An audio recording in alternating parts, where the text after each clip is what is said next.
Hello everyone, Sunil IPS గారు విచారణకైతే హాజరవటం జరిగింది. So arrest అవుతారంటారా? So మళ్ళీ ఎలా ఉండబోతుంది ఒకసారి డిస్కస్ చేద్దాం. ప్రస్తుతం మనతో స్టూడియోలో జర్నలిస్ట్ శేషరావు గారు ఉన్నారు. ఇంటర్వ్యూలోకి వెళ్ళిపోదాం.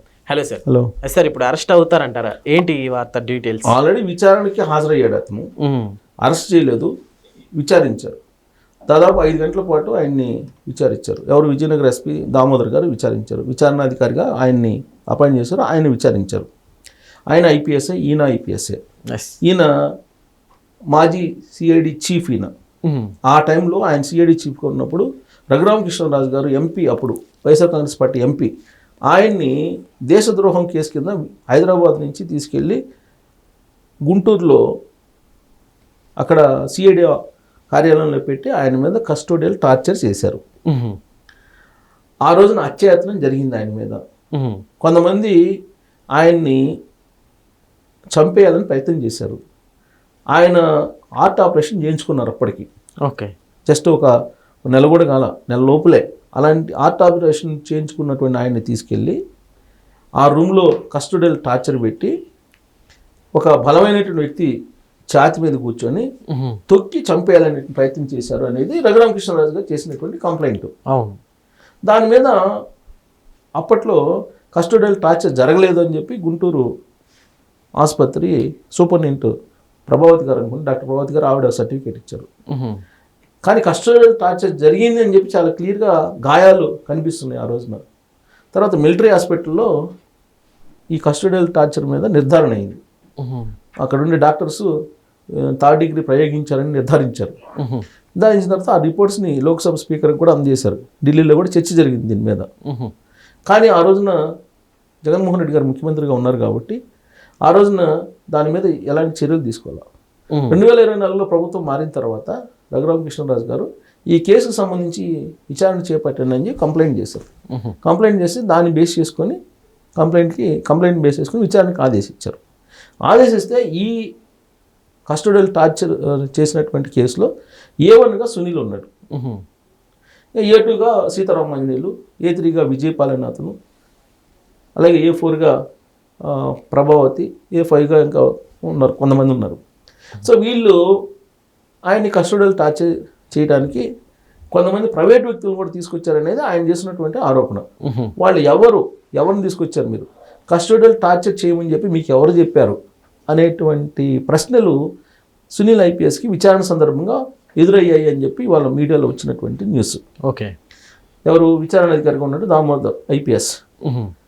మిమ్మల్ని ఎవరు చెప్పారు కస్టోడియల్ టార్చర్ చేయమని ఎవరు చెప్పారు? ప్రైవేటు వ్యక్తులు ఒక 4 వచ్చారా లేదా? ఆ 4 వ్యక్తులు ఎవరు అనుమతితో వచ్చారు? మీరు హత్యాయత్నం చేయాలని ఎందుకు చేశారు? ఇవన్నీ క్వశ్చన్స్ అడిగారు. అడిగినప్పుడు ఆయన నాకేం తెలియదు, నాకు అసలు సంబంధమే లేదు అన్నట్టుగా సమాధానం చెప్పినట్టు వచ్చింది న్యూస్.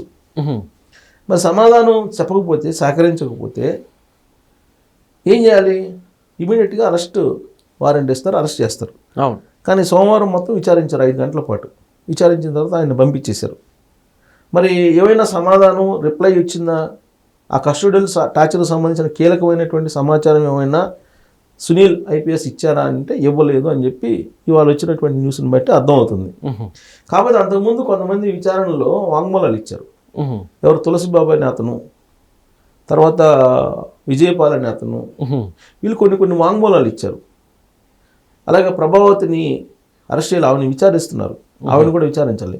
సో వీళ్ళందరూ కొన్ని వాంగ్మూలాలు ఇస్తున్నారు. ఆ వాంగ్మూలాలను బేస్ చేసుకొని సునీల్ని మరింత లోతుగా విచారించాల్సిన అవసరం ఉంది. సో మళ్ళీ విచారణకి రమ్మంటారా అనేది ఒక క్వశ్చన్. ఓకే. లేదా డైరెక్ట్గా అరెస్ట్ వారెంట్ ఇష్యూ చేసి, నోటీస్ ఇష్యూ చేసి అరెస్టు సంబంధించి అరెస్ట్ చేసే అవకాశం ఉందా అని అంటే మళ్ళీ నోటీసులు ఇచ్చేదానికి అవకాశం ఉంది. మళ్ళీ నోటీసులు ఇచ్చి మళ్ళీ విచారణకు రమ్మని చెప్పి చెప్పేదానికి అవకాశం ఉంది. ఎందుకంటే ఫుల్ పేజ్డ్గా ఆయన సహకరించలేదని చెప్పి ఇప్పుడు విచారణ అధికారి చెప్తున్నట్టు వచ్చినటువంటి న్యూస్.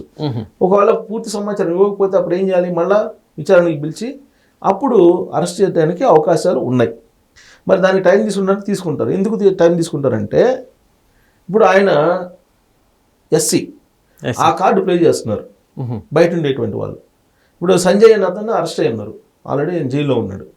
సంజయ్ కూడా సునీల్ తర్వాత వచ్చినటువంటి సిఐడి చీఫ్ అప్పట్లో. సో ఆయన జైల్లో ఉన్నాడు. ఇప్పుడు ఈయన కూడా జైల్లో పెడితే ఎస్సీలను అరెస్ట్ చేస్తున్నారు అనేటువంటి ఒక స్లోగన్ తీసుకెళ్లే అవకాశం ఉంది. బహుశా అందుకేనేమో విచారించి వదిలిపెడుతున్నారు. లేదంటే ఇప్పుడు విజయపాల్ని వాళ్ళందరూ అరెస్ట్ చేసినప్పుడు A1గా ఉన్నటువంటి సునీల్ని కూడా అరెస్ట్ చేయాలి కదా. అవును. బహుశా నెక్స్ట్ విచారణకి పిలిచి అరెస్ట్ చేస్తారేమో అనేది ఒకటి అనిపిస్తుంది.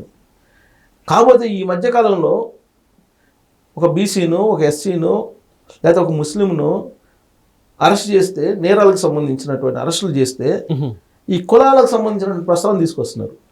నేరస్తులకి అసలు కులాలతో సంబంధం ఏంటి? నేరస్తులు నేరస్తుడిగా చూడాలి, లేదంటే నిందితుడిగా చూడాలి. అంతే తప్ప ఎస్సీకి నేరం చేసినా, లేదంటే రకరకాల ఆరోపణలు ఎదుర్కొంటున్నా ఎస్సీ కాబట్టి వీళ్ళు చర్యలు తీసుకుంటున్నారు అని చెప్పి అనడం అనేది ఒక ప్యాషన్ అయిపోయింది ఈ మధ్యకాలంలో. సో నేరాలని, లేదంటే అక్రమాలని, అవినీతిని, వీటిని ఎప్పుడు కూడా కుల కోణం నుంచి చూడకూడదు. ఆడ ఎవరైనా సరే, అక్కడ అది కమ్మ అయినా, కాపు అయినా, రెడ్డి అయినా, రాజు అయినా, లేదా ఎస్సీ అయినా, ఎస్టీ అయినా, ఎవరైనా సరే అక్కడ అక్రమాలు చేసిన వాళ్ళని, అవినీతి పార్పల్ని, లేదంటే నేరగాల్ని అట్లనే చూడాలి. అంతే తప్ప కులకోణం నుంచి చూసి ఆ కేసుని నీరుగార్చే ప్రయత్నం ఏదైతే ఉందో అది కూడా నేరం కిందే వస్తుంది. ఓకే. ఇప్పుడు యాక్చువల్గా ఐపీఎస్లకు కొన్ని మార్గదర్శకాలు ఉంటాయి. ఈ మార్గదర్శకాలకి భిన్నంగా వ్యవహరించారనేటువంటి న్యాయ పోరాటం కూడా చేస్తున్నారు ఆయన రఘురామకృష్ణరాజు గారు. ఎందుకు? ఆ సునీల్ అనే అతను, తర్వాత వచ్చినటువంటి సంజయ్ అనే అతను, సంజయ్ అనే అతను ప్రెస్ మీట్ పెట్టి డైరెక్ట్గా చంద్రబాబు నాయుడు గారిని అరెస్ట్ చేసినటువంటి కేసులో విజయవాడలో ప్రెస్ మీట్ పెట్టారు, హైదరాబాద్లో ప్రెస్ మీట్ పెట్టారు, ఢిల్లీలో కూడా ప్రెస్ మీట్ పెట్టారు. ఎలా పెడతారు? ఒక అరెస్ట్ జరిగింది, అరెస్ట్ కాగానే నేరం నిర్ధారణ అయిపోతుందా? కాదుగా. నేరం నిర్ధారణ కావాలంటే టైం పడుతుంది. ఇప్పుడు చంద్రబాబు నాయుడు గారు నిర్దోషి అని తెలిసిందండి కోర్టు. ఫైబర్ కేసులో, స్కిల్ డెవలప్మెంట్ కేసులో, ఈ కేసులన్నింటిలో కూడా ఆయన నిర్దోషి, నిరాధారమైనటువంటి ఆరోపణలతో ఆయన అరెస్ట్ చేశారని చెప్పి కోర్టు తెలిసింది ఇప్పుడు.